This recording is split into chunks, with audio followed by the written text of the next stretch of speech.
You mentioned po kanina na this concert is all about nostalgia.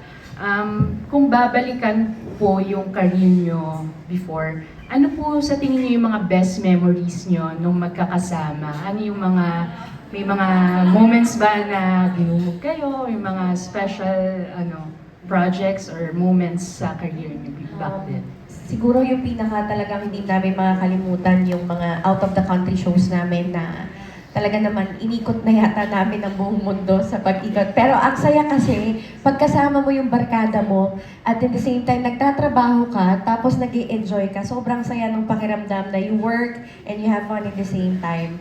Pero dito rin sa Pilipinas, simula Hulo hanggang Sulu, di ba?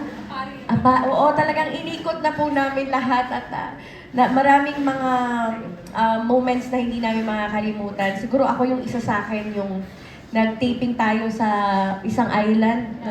Tapos binagyo tayo ng todo-todo na hindi po kami nakauwi ng siguro 5 to 7 days yata kaming na-stuck doon dahil sa bagyo.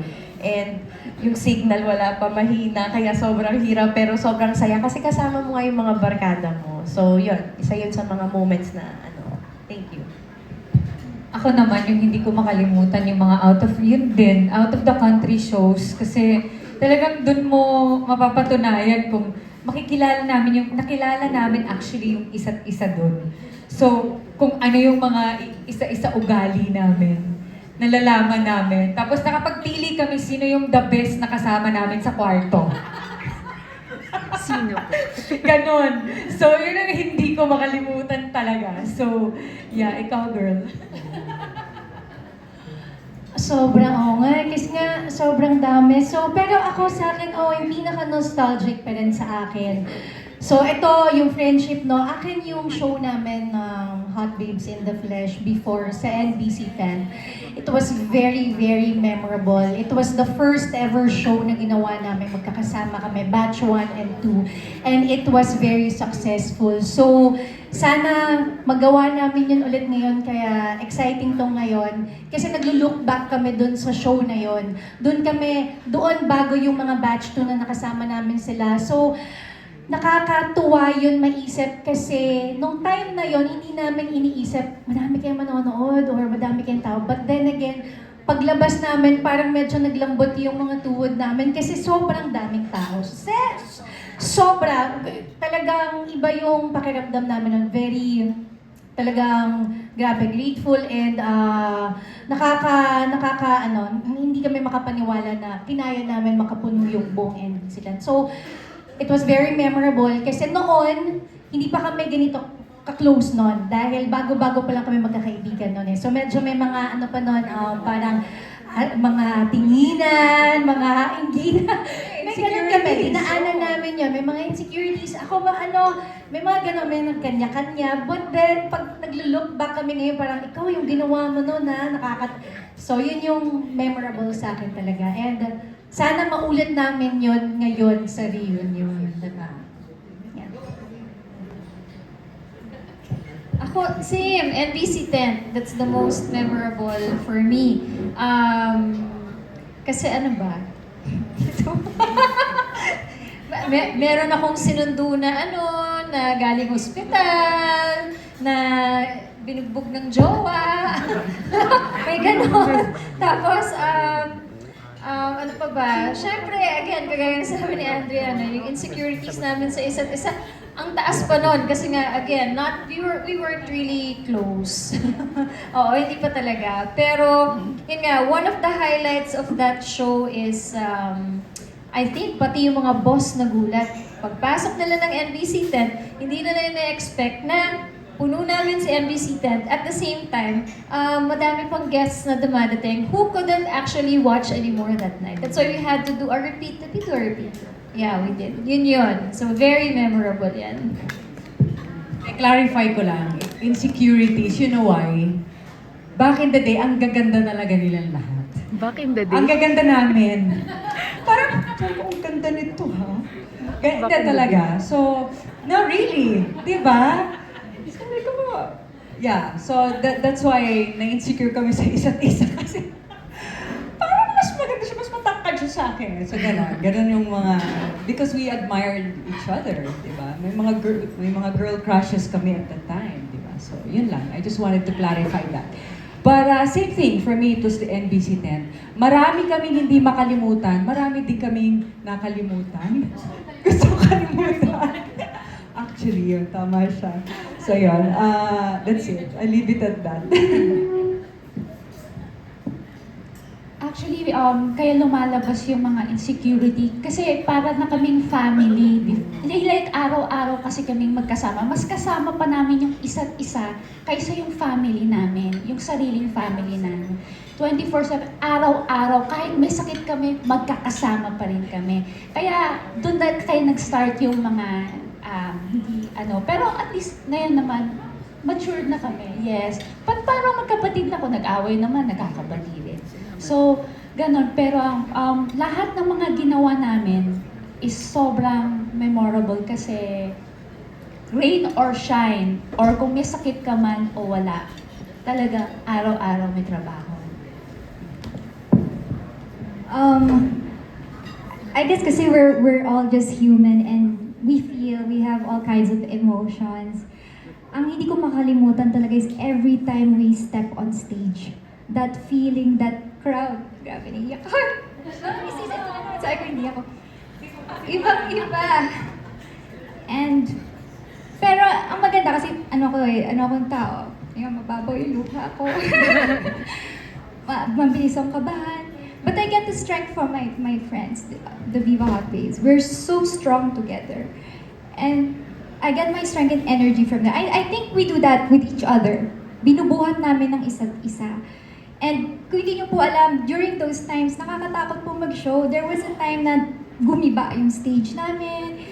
May time, binaksak po yung backstage natin, yung plywood binaksak. So, nandun yung so much emotions. But the dominant feeling, of course, is happiness and yung overwhelming feeling sa dami ng tao na nagmamahal sa amin at musika namin at so grateful po kami at hindi po na makakalimutan. We owe it to everyone, to all of you po. Hindi ko po makakalimutan yan. Thank you so much po. Thank you. And I'm not sure if you're aware, but I think isa din kayo sa mga naging inspiration bakit may recently nabuo yung VMX Hot Babes. Not sure if nalaman nyo about it. Ano yung masasabi nyo na parang isa kayo sa mga pioneers along with Sex Bomb pagdating sa mga girl groups? Ngayon, ang dami natin girl groups sa P-pop, mga dance group. Ano po yung masasabi nyo sa ano ngayon, status ngayon ng mga girl groups? Sorry, for the VMX Babes, no? Syempre, we are in the same company. So, syempre, natutuwa kami na they look up to us. Sinasabi nga nila, para daw nila kaming, nakakatuwa naman yung gano'n na na-inspire sila sa amin. And syempre, being in the same company, we also want to support them as well as they want to support us. So, yun nga, sabi nga namin, instead of having any competition, it's nice that na-inspire niyo isa't isa. And sa mga ibang girl group din na lumalabas, ang gusto namin laging i-promote as a group is yung women empowerment, na we have to support each other. Hindi dapat tayo magkaroon ng competition, hindi tayo dapat magkaroon ng mga inggitan, bakit mas magaling kami sa inyo. We all want to celebrate the success of each and every one. No? So, yan, sa VMX Babes, syempre happy kami for them na nabuo sila.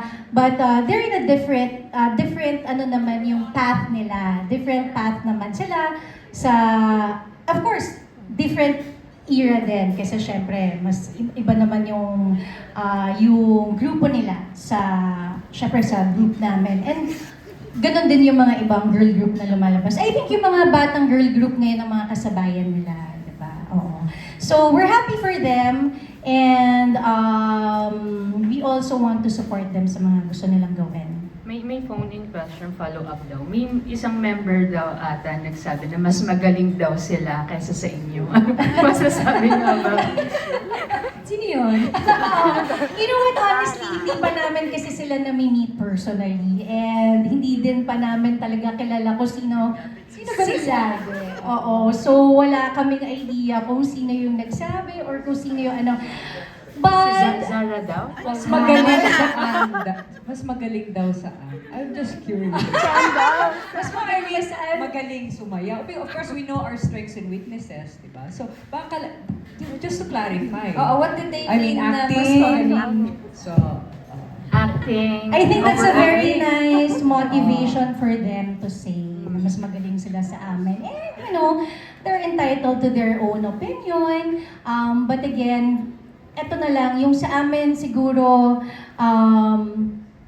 we'll see after 20 years. We want to see them after 20 years. Wow. And we have to say that. Diba?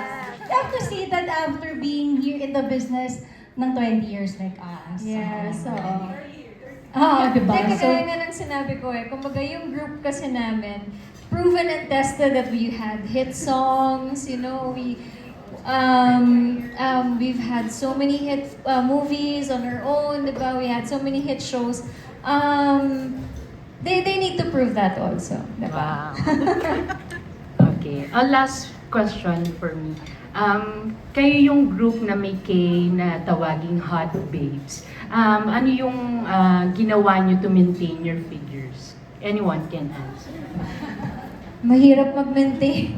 Sa totoo lang, over the years, if you don't know how to take care of yourself, it will be so hard. Like ako, I'm very, very conscious when it comes to my skin, my face. I'm hardcore when it comes to skincare.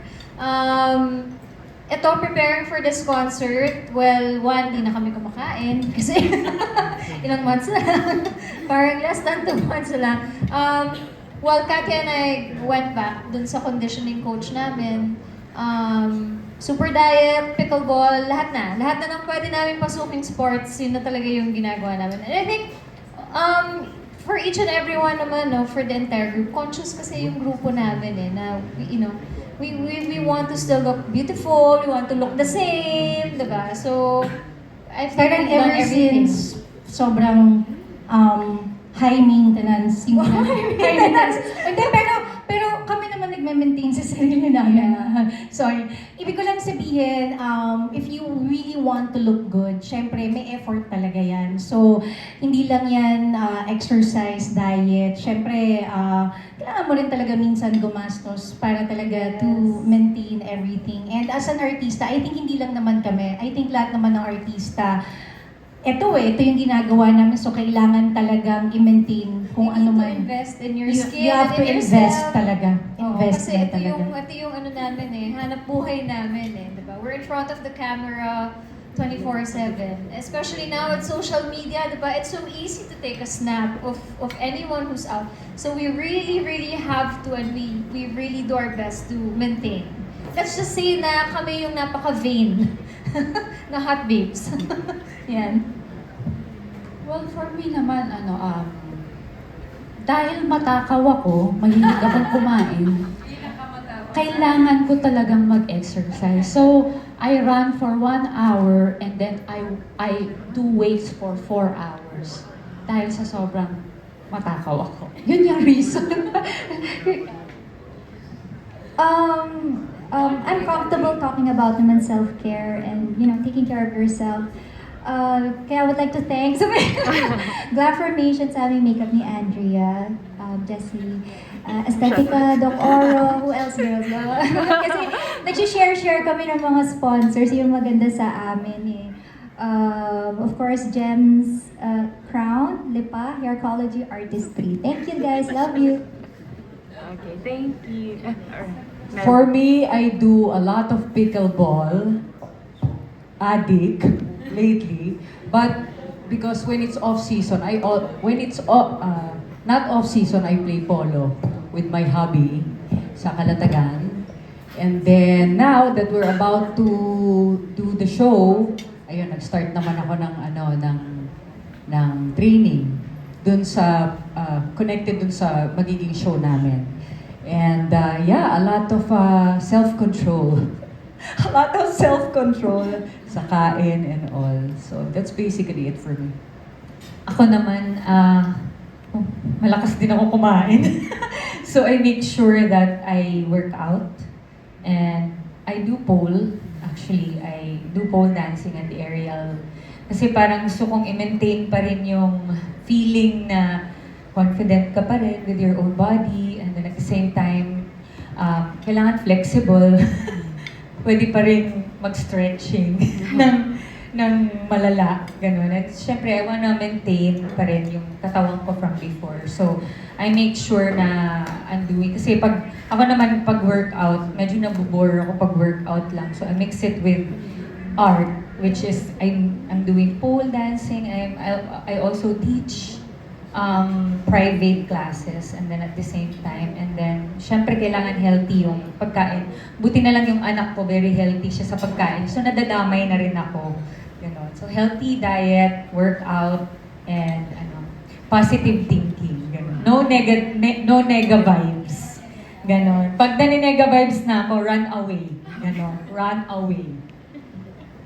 Ako siguro yung I had my twins about 2 years ago. So, ngayon, nung nalaman ko magkakaroon kami ng reunion, nagpapanik ako. Kasi, kinailangan ko magpapayat ng 2 months. Oh my gosh. So, yun, hahabulin ko sila. And ngayon, I'm trying to get back at it, start getting back to working out, at saka pickleball yun. So, lagi ako nagpi-pickleball. So, sana, bago mag-October 23, mahabol ko yung mga katawan nila. Sila kasi nagpi-pickleball. Ako, hindi ko po pinapalo yung pickle. Tinitikel ko lang po.